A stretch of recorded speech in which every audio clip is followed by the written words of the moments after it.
사랑하는 성도 여러분, 아직 하늘이 푸름을 다 드러내지 않는 이 시간에도 말씀 앞에 서고자 걸음을 옮기신 여러분을 축복합니다. 오늘 2025년 7월 22일 화요일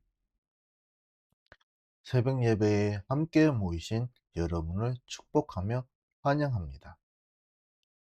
오늘 예배가 하루 전체를 비추는 첫 빛이 되기를 기도합니다. 오늘 하나님께서 우리에게 주신 말씀은 요한계시록 14장 14절에서 20절 말씀입니다. 함께 봉독하도록 하겠습니다. 또 내가 보니 흰 구름이 있고 구름 위에 인자와 같은 이가 앉으셨는데 그 머리에는 금 면류관이 있고 그 손에는 예리한 낫을 가졌더라.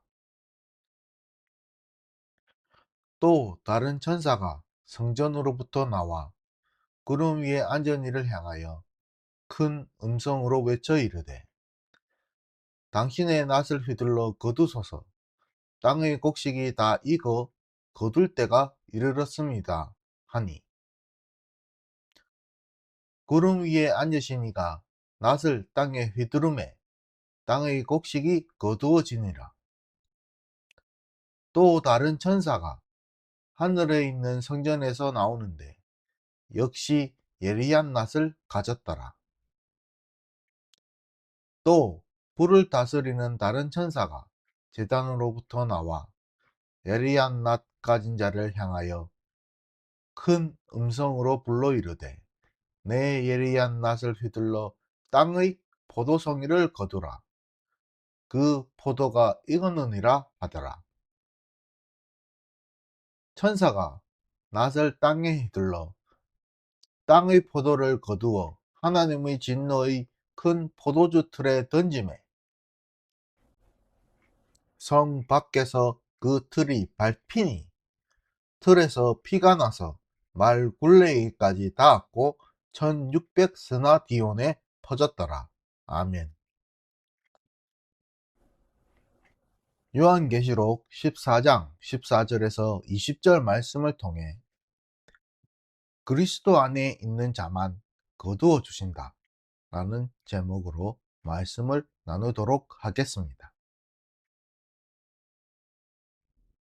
요한계시록 14장 14절에서 20절 말씀은 우리에게 두 번의 추수를 보여주십니다. 먼저 16절에서 하얀 구름 위에 앉으신 분, 즉 사람의 아들이라는 이름으로 불리신 예수님이 손에 낫을 휘두르자 땅이 거두어졌다 라고 기록되었고, 이어 19절에 또 다른 천사가 포도를 모아 하나님의 진노의 큰 포도주 틀에 던집니다. 본문에 보여지는 단 두 번의 낫질이지만 운명은 분명히 갈립니다. 예수 그리스도 안에 붙어 있는 사람은 첫 추수의 곡식으로 모이고, 예수 그리스도를 거부한 사람은 성 밖에서 포도처럼 짓눌린다. 바로 이 장면이 성경이 전하는 핵심입니다. 우선 왜 예수 그리스도 한 분에게만 추수의 권리가 있는지 살펴본다면, 성경은 그분을 머리에 금관을 쓴 이라고 소개합니다. 왕관은 땅의 모든 권리가 그분께 속해 있음을 가리킵니다. 성경을 풀이하면 예수는 만물이 맞닿은 정점, 곧 참된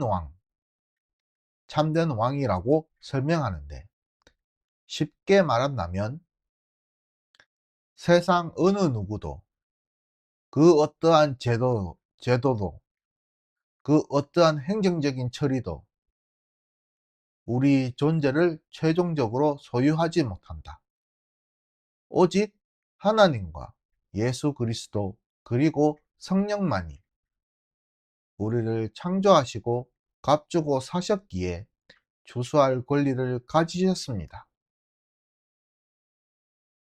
바로 이것이 구원이 하나님의 전적인 은혜라는 선언의 첫 마디입니다. 그렇다면 사람은 전혀 할 일이 없는가? 라고 생각을 해본다면 여기에서 성령이 강조한 사람의 응답이 빛을 발하게 됩니다. 모든 사람은 이미 예수 그리스도의 부름 안에 하나님의 부름 안에 놓여져 있습니다. 그러나 그 부르심에 우리가 받아들일지 거부할지는 스스로 결정해야 합니다. 곡식 다발로 묶이는 사람과 포도주 틀에 던져지는 사람을 가르는 기준이 바로 사람의 응답입니다. 하나님의 사랑과 은혜가 먼저이지만 하나님은 자유로운 응답을 기다리십니다.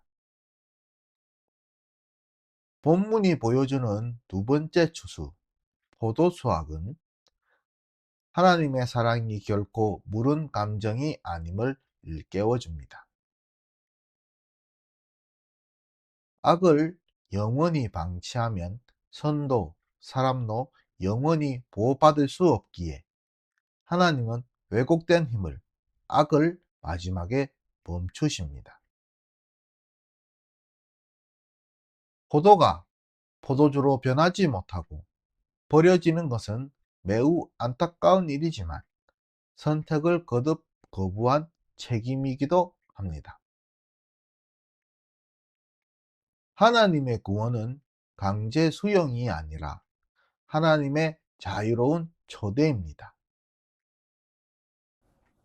그 하나님의 초대장을 찢어버리고도 하나님의 잔치에 참여하겠다고 할 수는 없습니다. 그렇다면 예수 안에 있다 라는 것은 구체적으로 어떠한 삶을 말하는 것일까요?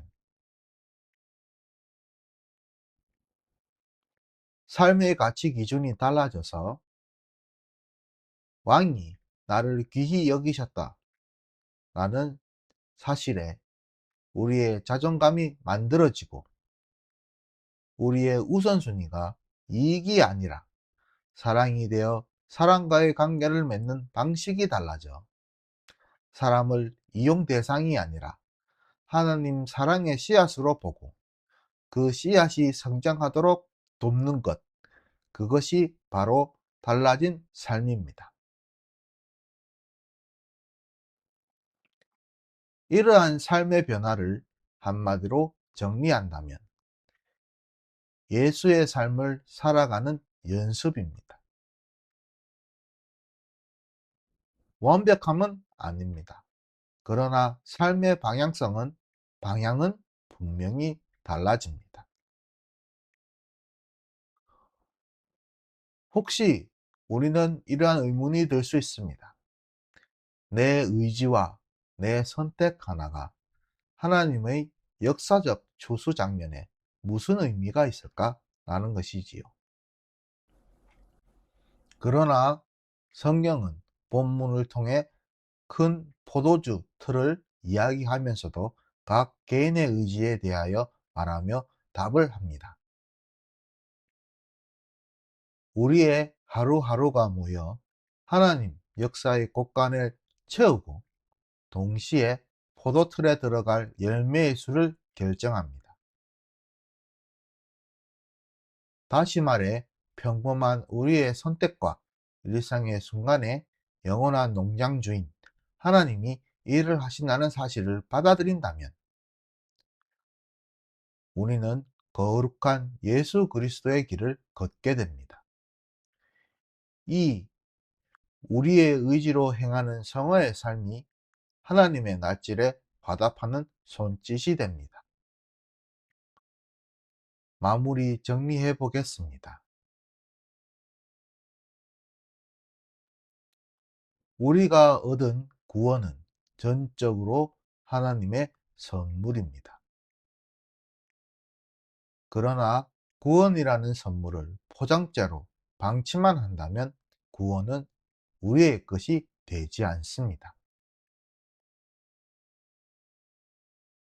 오늘의 말씀은 이제는 포장을 풀 때라고 우리에게 말하며 하나님의 구원에 초대를 합니다. 예수 안에 머무르기로, 그분의 삶을 따라 살기로 의지로 응답하며 고백하십시오. 그러면 우리의 이름은 첫 번째 추수 바구니에 안전히 묶일 것입니다.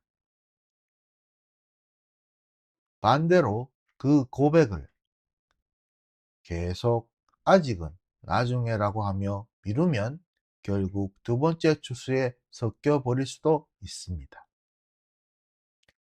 선택은 오늘, 지금 우리의 응답에 달려 있습니다.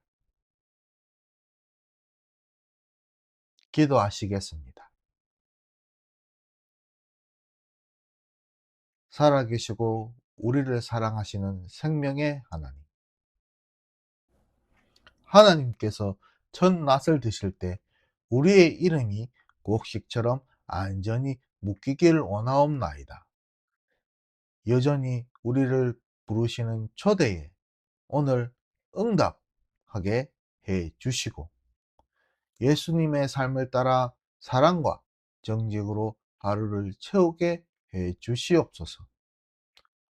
우리의 의지와 우리의 선택이 곧 당신 하나님 나라의 풍성한 창고가 되기를 바라며 이 모든 말씀 우리를 거두어 주실 예수 그리스도의 이름으로 기도드려 싸움나이다. 아멘.